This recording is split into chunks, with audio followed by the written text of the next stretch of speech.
सिर्फ 20 रुपए में मिलने वाली इस रेड बॉटल को एक मजदूर पीता है अपनी थकान मिटाने के लिए, तो वहीं एक कॉलेज स्टूडेंट नींद भगाने के लिए। कुछ लोग इसे गरीबों का रेड बुल कहते हैं, तो कोई छपरियों की ड्रिंक। जी हाँ, बात हो रही है स्टिंग एनर्जी ड्रिंक की, जो आज इंडियन मार्केट की किंग बन चुकी है। इसने तो रेड बुल जैसे प्रीमियम ब्रांड का भी ऑलमोस्ट खात्मा कर दिया है। लेकिन इतनी बदनाम होने के बाद भी स्टिंग इतना बड़ा नाम कैसे बना, ये ड्रिंक इतनी सस्ती क्यों है और क्या वाकई ये सेहत के लिए नुकसानदायक है, सब कुछ हम डिटेल में जानेंगे आज के इस वीडियो में। दोस्तों, भारत में एनर्जी ड्रिंक का सफर काफी ज्यादा इंटरेस्टिंग रहा है। सबसे पहले 2001 में कोका कोला ने शॉक नाम से एक एनर्जी ड्रिंक लॉन्च की और 2008 में पेप्सिको ने सोबे के साथ अपनी किस्मत आजमाई। लेकिन दोनों ही अटेम्प्ट्स बुरी तरह से फेल रहे और कुछ ही टाइम में ये ड्रिंक्स मार्केट से गायब हो गयी। लेकिन फिर आया साल 2009 और यहीं से गेम पूरी तरह से बदल गया। इंडियन मार्केट में एंट्री करता है Australian brand red bull. 250 ml का एक चमकदार कैन, करीब 100 रुपए की कीमत और ब्रांडिंग ऐसी जो सीधे कॉलेज जाने वाले यंगस्टर्स और जिम फ्लिक्स को टारगेट करती थी। रेड बुल ने अपने आप को शुरुआत से ही एक कूल ड्रिंक के रूप में प्रेजेंट किया और कुछ ही सालों में इसका मार्केट शेयर 60% से भी ज्यादा हो गया। रेड बुल ने न सिर्फ इंडियन मार्केट में एनर्जी ड्रिंक की एक पूरी कैटेगरी खड़ी की, बल्कि ये भी दिखाया कि एक एनर्जी ड्रिंक लोगों की लाइफस्टाइल का भी हिस्सा बन सकती है। और फिर इसी सक्सेस को ही देखकर मार्केट में एक के बाद एक नए खिलाड़ी कूद पड़े। यूएसए से आया मॉन्स्टर एनर्जी, जो कि इंटरनेशनल लेवल पर रेड बुल का सबसे बड़ा कॉम्पिटिटर माना जाता है, तो वहीं इंडिया में लॉन्च किया गया जिंगा और क्लाउड9। और इन दोनों ही ड्रिंक्स की खास बात थी इनका 25 रुपए वाला अफोर्डेबल प्राइस टैग। और हाँ, कोका कोला भी कहाँ पीछे रहने वाला था। इसने अपना पुराना प्लान फिर से एक्टिवेट किया और लॉन्च किया बर्न नाम का एक एनर्जी ड्रिंक। लेकिन ये सारी कोशिशें ज्यादा देर तक नहीं टिक पाई। कुछ ब्रांड छोटे कस्टमर सेगमेंट में सिमट कर रह गए, तो कुछ बिना कोई शोर शराबे के गायब से हो गए। और इस तरह से 2015 तक इंडियन एनर्जी ड्रिंक मार्केट का असली किंग सिर्फ एक ही था, रेड बुल। इसने खुद को एक प्रीमियम सिंबल बना लिया था, एक ऐसी ड्रिंक जिसे पीकर लोग कूल और क्लासी दिखना चाहते थे। लेकिन दोस्तों, एक तरफ जहां रेड बुल का एम्पायर एक्सपैंड कर रहा था, वहीं दूसरी तरफ पेप्सिको के लिए हालात बुरे होते जा रहे थे। 2008 में सोबे के फेलियर ने पेप्सी के कॉन्फिडेंस को काफी तगड़ा झटका दिया था और उसके बाद से ही वो बस एक परफेक्ट कमबैक अपॉर्चुनिटी की तलाश में था। 2013 से 2016 के बीच पेप्सी, ट्रॉपिकाना और उसके दूसरे कई सारे कोर ब्रांड्स का मार्केट शेयर गिरने लगा था, जिससे इंडिया में पेप्सिको को लगातार लॉसेस फेस करने पड़े। और अब पेप्सी को चाहिए था एक ऐसा दाव जो न सिर्फ उसके पुराने नुकसान की भरपाई कर सके, बल्कि मार्केट में उसकी एक नई पहचान भी बना दे। लेकिन दोस्तों, पेप्सिको अभी अपने गिरते हुए ब्रांड्स और भारी लॉसेस से उबरने की प्लानिंग में लगा ही था, तभी इंडियन रेगुलेटरी एजेंसीज ने एक ऐसा कदम उठा लिया जिसने पूरे एनर्जी ड्रिंक मार्केट को हिला कर रख दिया। असल में FSSAI यानी food safety and standards authority of India ने दिसंबर 2016 में एक नया रूल इंट्रोड्यूस किया। अब किसी भी एनर्जी ड्रिंक में कैफीन की लिमिट 300 mg पर लीटर से ज्यादा नहीं हो सकती। और फिर इसके बाद 1 जुलाई 2017 को एक और सख्त रूल लागू हुआ कि अब हर बोतल या कैन पर यह क्लियरली लिखना पड़ेगा कि 500 ml से ज्यादा कंजप्शन हेल्थ के लिए हार्मफुल है। इन सख्त नियमों के चलते कुछ एनर्जी ड्रिंक जिनमें हानिकारक इंग्रेडिएंट्स इस्तेमाल किए जा रहे थे, उन पर बैन लग गया और भारत की एनर्जी ड्रिंक मार्केट में एक खाली स्पेस बन गया। पेप्सिको ने भी ये मौका देखा और ये डिसाइड किया कि वो इसी गैप को ही फिल करेंगे। यही सोचकर 2017 में उन्होंने स्टिंग नाम की एक एनर्जी ड्रिंक इंडियन मार्केट में लॉन्च कर दी। इंटरेस्टिंग बात ये थी कि स्टिंग पेप्सिको का अपना ब्रांड नहीं था। असल में इस एनर्जी ड्रिंक की शुरुआत रॉकस्टार नाम की एक अमेरिकन कंपनी ने की थी। रॉकस्टार ने स्टिंग को पहले टेस्ट किया था साउथ ईस्ट एशिया के 2 देशों में, फिलीपींस और वियतनाम, क्योंकि वहाँ की मार्केट में वैल्यू फॉर मनी प्रोडक्ट्स की बहुत डिमांड थी और इसीलिए उन देशों में स्टिंग काफी सफल भी रही। पेप्सिको ने देखा कि इंडियन मार्केट भी फिलीपींस और वियतनाम से काफी मिलती जुलती है, इसीलिए उन्होंने वही स्ट्रेटेजी अपनाते हुए स्टिंग को खरीद लिया और उसे इंडिया में लेकर आए। इंडिया में स्टिंग का लॉन्च सीधा एक ही टारगेट के साथ किया गया था और वो था रेड बुल के मार्केट शेयर को हथियाना। इसीलिए जब स्टिंग लॉन्च हुई तो फिर वो आई रेड बुल जैसे ही 250 ml की कैन में, लेकिन प्राइस था एग्जैक्टली आधा, यानी सिर्फ 50 रुपए। शुरुआत में पेप्सिको स्टिंग को एक प्योर एनर्जी ड्रिंक की जगह नॉर्मल सॉफ्ट ड्रिंक की तरह पोजीशन करना चाहता था, मतलब एक ऐसी ड्रिंक जो रेड बुल की तरह हाई स्टेटस का सिंबल न रहे, बल्कि आम आदमी भी बिना सोचे समझे उसे कंज्यूम कर सके। लेकिन शुरुआती कुछ साल स्टिंग के लिए आसान नहीं थे, क्योंकि उस टाइम इंडिया में एनर्जी ड्रिंक एक निश प्रोडक्ट की तरह देखा जाता था, मतलब एक ऐसी ड्रिंक जो कि कभी कभी लोग शौक के तौर पर कंज्यूम करते थे। ऊपर से पेप्सिको ने इस ड्रिंक को लॉन्च करते टाइम कोई बड़ा सेलिब्रिटी कैंपेन या फिर हाई बजट टीवी एड्स भी नहीं चलाया था, बल्कि वो सिर्फ अपने मजबूत डिस्ट्रीब्यूशन नेटवर्क के दम पर बिना ज्यादा शोर शराबे के ही स्टिंग को मार्केट में लेकर आए थे। इसीलिए शुरुआत के लगभग 2 साल स्टिंग के लिए कुछ खास नहीं रहे, मगर फिर धीरे धीरे इसने अपनी जगह बनानी शुरू की, खासकर उन शहरों और कस्बों में जहाँ रेड बुल जैसे ड्रिंक्स की रीच कम थी। लेकिन असली गेम तब चेंज हुआ जब 2020 में पेप्सिको ने स्टिंग को एक नए अंदाज में लॉन्च किया। 250 ml की पेट बॉटल और कीमत सिर्फ 20 रुपए। अब दोस्तों, ये प्राइसिंग कोई छोटी बात नहीं थी, बल्कि ये वो फैसला था जिसने पूरी एनर्जी ड्रिंक इंडस्ट्री को हिला कर रख दिया था।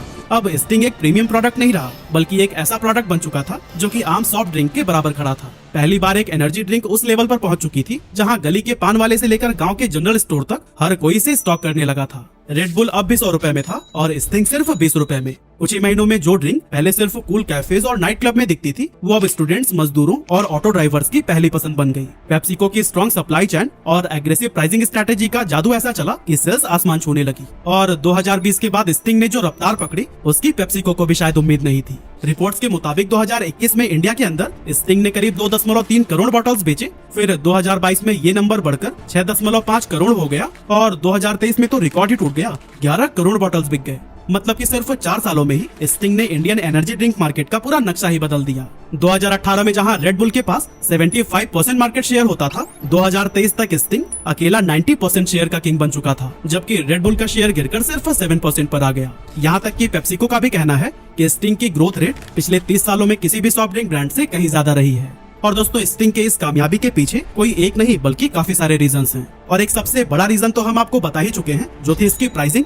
दूसरा बड़ा फर्क था पैकेजिंग और सप्लाई चेन का। असल में रेड बुल सिर्फ एल्यूमिनियम कैन में मिलता था, जो कि बाहर से इंपोर्ट होता था। मतलब कि उसके हर एक कैन को इंडिया में लाने का कॉस्ट बहुत ज्यादा था। इसके अपोजिट स्टिंग को यहाँ इंडिया में ही मैन्युफैक्चर किया गया और पेप्सिको के बॉटलिंग पार्टनर वरुण बेवरेजेज का वेल ऑर्गेनाइज नेटवर्क इस ड्रिंक को देश के हर कोने तक काफी तेजी से पहुंचाने लगा। इसके अलावा पेट बॉटल यानी पॉलीथीन टेरिपिथालेट फॉर्मेट एक मास्टर स्ट्रोक बना, क्योंकि एक तो ये सस्ता था, ऊपर से कैरी करना भी काफी आसान। रिजल्ट ये हुआ कि 2022 तक स्टिंग 2 मिलियन से भी ज्यादा रिटेल स्टोर्स पर मिलने लगा। और दोस्तों, ये वही नेटवर्क था जो कि पेप्सी या कोक जैसे एस्टेब्लिश ब्रांड का होता है। यानी ये ड्रिंक सिर्फ बड़े शहरों तक ही सिमट कर नहीं रहा, बल्कि छोटी गांव और कस्बों की किराना पान की दुकानों तक भी पहुंचा। जबकि रेड बुल और मॉन्स्टर जैसे ब्रांड्स सिर्फ बड़े शहरों के हाई एंड स्टोर्स में मिलते थे। इसके अलावा मार्केटिंग के मामले में भी स्टिंग ने एक अलग स्ट्रेटेजी अपनाई, क्योंकि जहां रेड बुल अपने आप को फार्मूला 1 रेसिंग और महंगे ग्लोबल कैंपेन से कूल दिखाने में लगा रहा, वहीं स्टिंग ने शुरुआत में किसी बड़े सेलिब्रिटी ब्रांड एम्बेसडर का सहारा नहीं लिया। इसकी ब्रांडिंग एकदम प्योर देसी अंदाज में की गई, जिससे कि आम लोग भी रिलेट कर सके।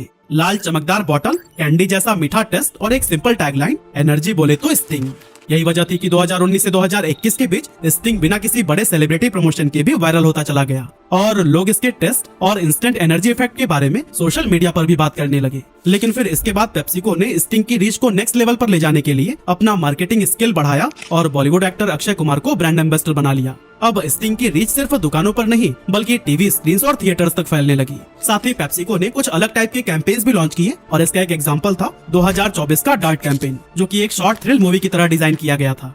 इस एड को पूरे देश के पीवीआर सिनेमाज में 2 मिनट की एक छोटी सी मूवी के रूप में दिखाया गया। 133 सेकंड के इस एड में एक इंटरेस्टिंग कहानी दिखाई गई, जिसमें एक सिक्योरिटी गार्ड स्टिंग पीकर एनर्जी से भर जाता है और एक स्नाइपर की साजिश को नाकाम कर देता है, जिससे एक इंडस्ट्री टाइकून की जान बच जाती है। लेकिन दोस्तों, जैसे जैसे स्टिंग की पॉपुलैरिटी बढ़ी, वैसे ही वैसे इसके चारों तरफ कुछ परसेप्शंस भी बनने लगे, जैसे कि इसकी कम कीमत की वजह से काफी सारे लोग इसे गरीबों का रेड बुल कहने लगे। साथ ही बहुत सारे लोगों ने इसे छपरियों की एनर्जी ड्रिंक का भी नाम दिया। अब दोस्तों, इसके पीछे एक हार्श लेकिन असल सच था कि स्टिंग के सबसे बड़े खरीदार वो दिहाड़ी मजदूरी करने वाले लोग बने, जो कि हर रोज जी तोड़ मेहनत वाला काम करते हैं। थकान से टूटा हुआ मजदूर, दिन भर रोड पर रिक्शा खींचने वाला या फिर एक कंस्ट्रक्शन वर्कर, ये लोग स्टिंग इसलिए पीते हैं क्योंकि इससे इन्हें सस्ते में वो इंस्टेंट एनर्जी मिलती है, जो कि इनके काम में बहुत हेल्प करती है। लेकिन फिर दोस्तों, इसके बाद से पढ़े लिखे तबके के बहुत सारे शहरी लोग अब स्टिंग पीने में शर्म महसूस करने लगे। सोचिए, एक ड्रिंक जो एनर्जी के लिए बनी थी, उसे क्लास और सोशल इमेज के तराजू में तौला जाने लगा। लेकिन सच्चाई ये भी है कि इंडिया की मेजोरिटी पॉपुलेशन उन्हीं लोगों से ही बनी है जो कि स्टिंग को रोज कंज्यूम करते हैं, बिना किसी ब्रांड परसेप्शन के, सिर्फ अपनी जिंदगी की थकान मिटाने के लिए। और यही वजह है कि इन सोशल स्टीरियोटाइप के बावजूद स्टिंग की ग्रोथ कभी नहीं रुकी। इसके अलावा बहुत सारे लोगों के मन में स्टिंग को लेकर कुछ हेल्थ कॉन्सर्न्स भी हैं और लोग इसे लाल रंग वाला जहर, लत लगाने वाला नशा और ना जाने क्या क्या कहते हैं। पर इन सभी बातों के पीछे सच्चाई क्या है? क्या स्टिंग वाकई दूसरे एनर्जी ड्रिंक से ज्यादा नुकसानदायक है? आइए इसको समझने की कोशिश करते हैं। वैसे आगे बढ़ने से पहले मैं आपको एक डिस्क्लेमर देना चाहता हूँ कि जो भी इन्फॉर्मेशन मैं आपको शेयर करने वाला हूँ, वो पूरी तरह इंटरनेट पर की गई रिसर्च पर बेस्ड है और मैं किसी भी ड्रिंक को पीने के लिए आपको प्रमोट या इंकरेज नहीं कर रहा हूँ। सबसे पहले बात करते हैं स्टिंग के लाल रंग की, जिसके चलते लोग इसकी तुलना जहर से कर देते हैं। लेकिन हकीकत ये है कि इसका ये चटक लाल रंग एलुरा रेड एसी जैसे फूड कलर से आता है, जो कि भारत में FSSAI अप्रूव्ड है। हाँ, ज्यादा मात्रा में ये भी शरीर पर बुरा असर डाल सकता है, लेकिन वो तब होगा जब आप लंबे समय तक हर रोज 2-3 बॉटल्स पी रहे हों। इसके अलावा स्टिंग के लिए लोगों में एक परसेप्शन ये भी बहुत कॉमन है कि इससे दिल कमजोर होता है और हार्ट अटैक हो सकता है, क्योंकि कुछ लोगों को स्टिंग पीने के बाद से हार्ट रेट बढ़ने की प्रॉब्लम होती है। लेकिन असल हकीकत यह है कि ऐसा कैफीन की वजह से होता है, जो कि हर एनर्जी ड्रिंक का एक कॉमन इंग्रेडिएंट है। मतलब कैफीन सिर्फ स्टिंग में नहीं बल्कि बाजार में मिलने वाली हर एनर्जी ड्रिंक में होता है, और इससे हार्ट रेट भी सबका नहीं बढ़ता बल्कि सिर्फ उन लोगों का बढ़ता है जो पहले से हार्ट पेशेंट हैं या फिर जिन्हें एंजाइटी की दिक्कत है। अगर स्टिंग की बात करें तो उसकी एक 250 ml की बोतल में लगभग 72 mg कैफीन होता है, और ये क्वांटिटी एक नॉर्मल कप कॉफी से लगभग 1.5 गुना ज्यादा है। इसी तरह से रेड बुल की 250 ml के कैन में करीब 80 mg कैफीन होता है। मतलब कैफीन के मामले में स्टिंग और red bull almost same level पर हैं। लेकिन बात जब चीनी की होती है तो यहाँ पर एक बड़ा डिफरेंस सामने आता है। स्टिंग में 6.8 ग्राम पर 100 ml चीनी होती है, जबकि रेड बुल में ये क्वांटिटी 11 ग्राम पर 100 ml तक पहुंच जाती है। यानी सर्विंग साइज के हिसाब से स्टिंग में दूसरे पॉपुलर एनर्जी ड्रिंक से कम शुगर है।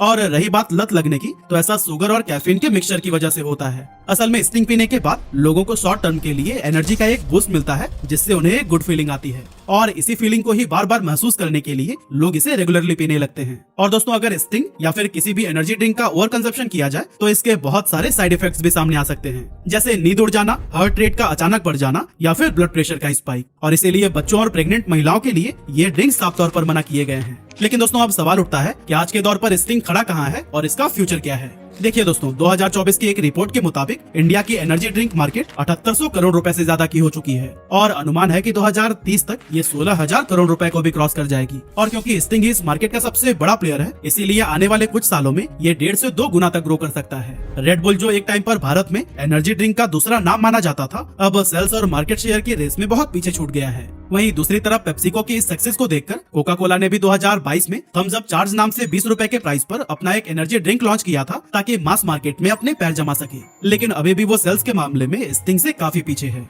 और दोस्तों, पेप्सिको भी सिर्फ एक प्रोडक्ट लॉन्च करके ही नहीं रुक गया, बल्कि वो लगातार नए फ्लेवर्स भी ला रहा है। फिलहाल की अगर बात करें तो स्टिंग रेड के अलावा ब्लू करंट और गोल्ड नाइट फ्यूल, ये 2 फ्लेवर्स भी इंडियन मार्केट में अवेलेबल हैं। अब अंत में बस मैं यही कहना चाहता हूँ कि स्टिंग को लॉन्च करके पेप्सिको ने ये दिखा दिया कि अगर स्ट्रेटेजी सही हो तो भारत जैसी प्राइस सेंसिटिव मार्केट में भी पुराने से पुराने कॉम्पिटिटर्स को हराया जा सकता है। वैसे आप हमें कमेंट करके जरूर बताइएगा कि क्या आपने कभी ये ड्रिंक पी है, और अगर पी है तो इसका टेस्ट आपको कैसा लगा।